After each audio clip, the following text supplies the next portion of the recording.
प्रिय मित्रों, नमस्कार। जय श्री राम।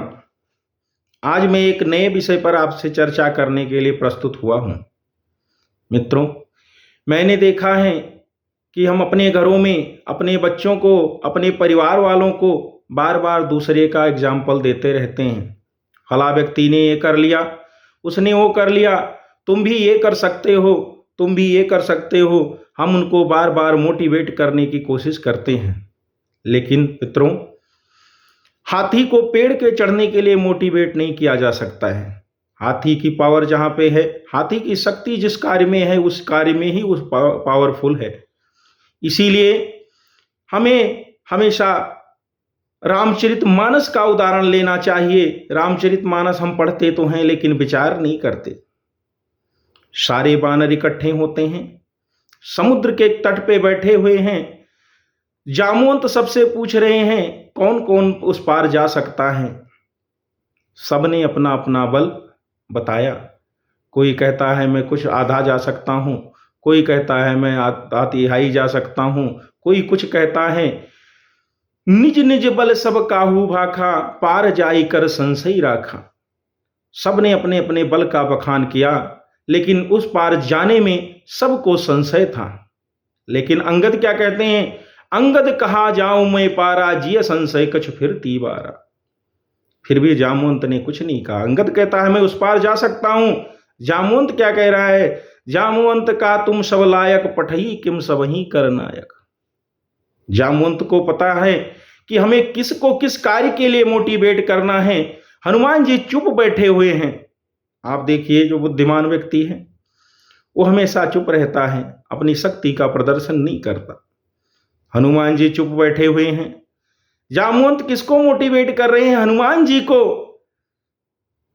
हनुमान जी को कह रहे हैं कि राम काज लगितो अवतारा, सुन तय भयो पर्वताकारा।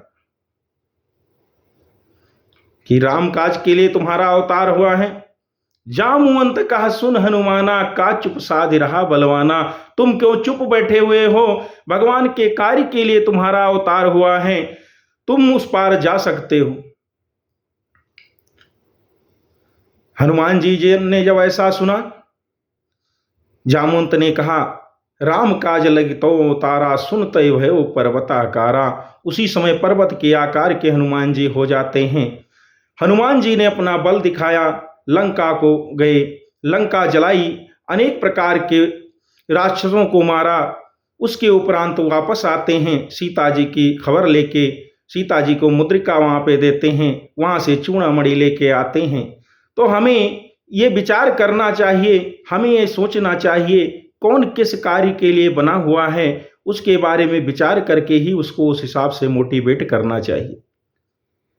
जो कार्य कोई जो नहीं कर सकता व्यक्ति, उसको जितना मर्जी हम मोटिवेट करें, वो उस कार्य को आधे अधूरे ढंग से ही कर पाएगा, सही ढंग से उसको संपूर्ण नहीं कर सकता। इसीलिए हमें चाहिए कि हम अपने परिवार में अपने बच्चों को या किसी को भी जिसको हमने मोटिवेट करना है, उसके बारे में विचार करें कि इस कार्य को के लिए मोटिवेट होने लायक है या नहीं है।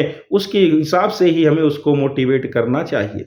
जामवंत चाहते तो अंगद को कहते तुम चले जाओ, तुम पार आ सकते हो, लेकिन उन्होंने किसी भी कपि को मोटिवेट नहीं किया। हनुमान जी को कहा कि तुम जाओगे। इसीलिए हमें अपने परिवार में हमेशा ये विचार रखना चाहिए कि जो भी जिस कार्य के लिए परमात्मा ने बनाया है, वो उस कार्य में ही सफल होएगा। अन्य कोई कार्य अगर वो करता है, जितना मर्जी उसको मोटिवेट किया जाए, उसमें सफल नहीं हो सकता।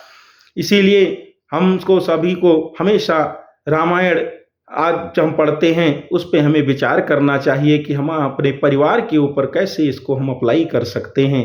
नमस्कार। जय श्री राम।